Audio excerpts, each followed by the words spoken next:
ನಮಸ್ತೆ ಕರ್ನಾಟಕದ ಜನತೆ.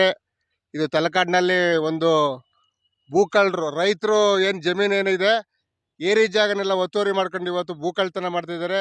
ಏರಿ ಅಗಲ ಇದ್ದಷ್ಟು ಜಮೀನುಗಳಿಗೆ ಹೋಗೋಕ್ಕೆ ದಾರಿ ಆಗುತ್ತೆ. ಆ ದಾರಿ ಹೋಗೋ ಜಾಗಗಳನ್ನೆಲ್ಲ ಇವತ್ತು ಕೊಚ್ಚಿ ಕೊಚ್ಚಿ ಕೊಚ್ಚಿ ಇವತ್ತು ಈ ಗತಿಗೆ ಬಂದಿದೆ. ನೀವೇ ನೋಡ್ಬೋದು, ನೀವೇ ಕಾಣುತ್ತೆ ಏರಿಗಳನ್ನೆಲ್ಲನೂ ಯಾವ ರೀತಿ ಕೊಚ್ತಾ ಇದ್ದಾರೆ. ಸರ್ಕಾರಿ ಅಧಿಕಾರಿಗಳು ಎಲ್ಲೋ ಅವ್ರು ಎಂಜಿಲ್ ಗಿಂಜಿಲ್ ತಿಂದಿರ್ಬೇಕು, ಅದಕ್ಕೆ ಅವರು ಏನು ಮಾತಾಡ್ತಿಲ್ಲ. ಏರಿ ಕೊಚ್ಚಿದ್ರು ಮಾತಾಡ್ತಿಲ್ಲ, ಏರಿನ ಒತ್ತುವರಿ ಮಾಡ್ಕೊಂಡು ಮಾತಾಡ್ತಿಲ್ಲ.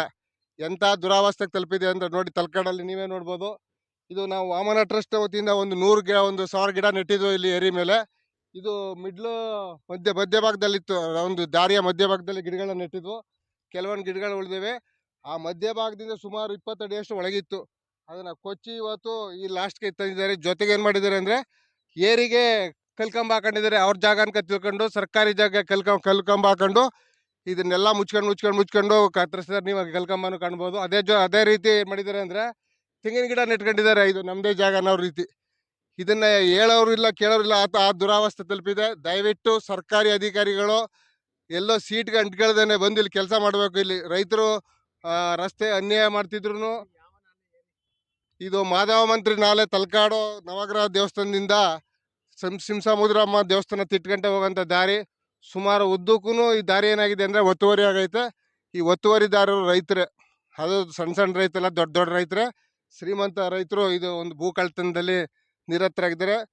ಇದೇ ಈ ಅಧಿಕಾರಿಗಳು ಇವ್ರ ಮೇಲೆ ಕ್ರಮ ತಗೊಳ್ಳಿಲ್ಲ ಅಂದರೆ ನಾವು ಇದನ್ನ ಪೊಲೀಸ್ಗೆ ಕಂಪ್ಲೇಂಟ್ ಕೊಟ್ಟು ಒಂದು ಇಲಾಖೆ ಮೇಲೆ ಕೊಡ್ತೀವಿ, ಒಂದು ಯಾರು ಒತ್ತುವರಿ ಮಾಡಿದ್ರೆ ಅವ್ರ ಮೇಲೂ ಕೊಡ್ತೀವಿ. ಜೊತೆಗೆ ಉಗ್ರ ಹೋರಾಟ ಮಾಡೋದಂತೂ ಖಚಿತ ಅಂತ ಹೇಳ್ತಾ ಇದ್ದೀನಿ. ನಾನು ಸುಮಾರು ಒಂದು 5 ವರ್ಷ ಆಯಿತು. ಈಗ ನಾವು ಪರಿಸರನ ಉಳಿಸ್ಬೇಕು. ಇಲ್ಲಿ ಬಯಲು ಮಲ ವಿಸರ್ಜನೆ ಇತ್ತು, ಇದನ್ನ ತಪ್ಪಿಸ್ಬೇಕು ಅನ್ನೋ ಉದ್ದೇಶಕ್ಕೋಸ್ಕರ ಇಲ್ಲಿ ಇದನ್ನೆಲ್ಲ ಗಿಡಗಳನ್ನೆಲ್ಲ ನೆಟ್ಟಿದ್ವಿ. ಜೊತೆಗೆ ಅದು ಕಾಲಕ್ರಮೇಣ ಸ್ವಲ್ಪ ಕಮ್ಮಿ ಆಯಿತು. ಆಮೇಲೆ ಏನಾಯಿತು, ಜಮೀನವ್ರು ಏನು ರೈತರು ಅಂತ ನಾವೇನು ಹೇಳ್ತಿದ್ವಿ, ಅವ್ರೇನು ಮಾಡ್ತಿದ್ದಾರೆ ಅಂದರೆ ಈ ಜಾಗನೆಲ್ಲ ಕೊಚ್ಚಿ ಹಾಳು ಮಾಡಿದ್ದಾರೆ. ಈ ನಾಲೆ ಬಂದ್ಬಿಟ್ಟು 18 ಕಿಲೋಮೀಟರ್ ತನಕ ಹೋಗುತ್ತೆ. ಅದು ಇಲ್ಲಿಂದ ಹಿಡಿದು ತಲಕಾಡಿಂದ ಹಂದಿಹಳ್ಳ, ಮಳವಳ್ಳಿ ತಾಲೂಕು, ಬೆಳಕೋಡಿ ಮುಖಾಂತರ ಹೋಗುತ್ತೆ. ಅಲ್ಲಿ ತನಕ ಏರಿ ಅಗಲ ಇದೆ. ಸುಮಾರು 5,000 ಎಕರೆ ಭೂ ಪ್ರದೇಶಕ್ಕೆ ಮಾಧವ ಮಂತ್ರಿ ನಾಲೆಯಿಂದ ನೀರು ಉಣಿಸುವಂಥ ಒಂದು ನೀರಾವರಿ ಇಲಾಖೆಯವ್ರಿಗೆ ಬಂದು ನೋಡಿರ್ತಾನೆ. ಅವ್ರಿಗೆ ಇಲ್ಲಿ ಕೆಲಸ ಮಾಡ್ತಾರಂತ ಗೊತ್ತಾಗಬೇಕು ಅಂದರೆ ಈ ಭಾಗದಲ್ಲಿ ಏನು ನಡೀತಾರೆ ಅಂತ ಗೊತ್ತಿಲ್ಲ.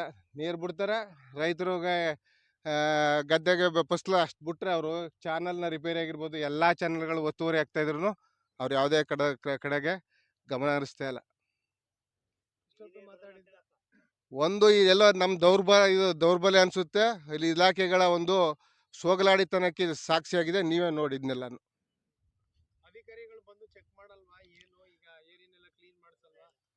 ನೀವೇ ಅಧಿಕಾರಿಗಳ ಒಂದು ಕಾರ್ಯವೈಖರಿ ಯಾವ ರೀತಿ ನೀವೇ ನೋಡ್ಬೋದು. ಒತ್ತುವರಿ ಒಂದು ಕಡೆ, ಏರಿನೆಲ್ಲನೂ ಇದು ಮಾಡ್ತಿದ್ದಾರೆ ನೋಡಿ. JCB ಕೆಲಸ ಮಾಡ್ತಿದ್ರು ಯಾರೂ ಕೇಳೋರಿಲ್ಲ. ನೀವೇ ನೋಡ್ಬೋದು ಎಲ್ಲನೂ. ಇಲ್ಲಿ ಸುಮಾರು ಒಂದು 1,000 ಅಡಿಯಷ್ಟು ದೂರನೆಲ್ಲನೂ ಇವು ಆಲ್ರೆಡಿ ಕೊಚ್ಚಿ ಹಾಳು ಮಾಡಿದ್ದಾರೆ. ಏನಾಗ್ತಿದೆ ಅನ್ನೋದು ಮುಂದಿನ ದಿನಗಳು ನೋಡಬೇಕಾಗದೆ ಅಂಥ ಪರಿಸ್ಥಿತಿ ಈಗ ಬಂದೈತೆ.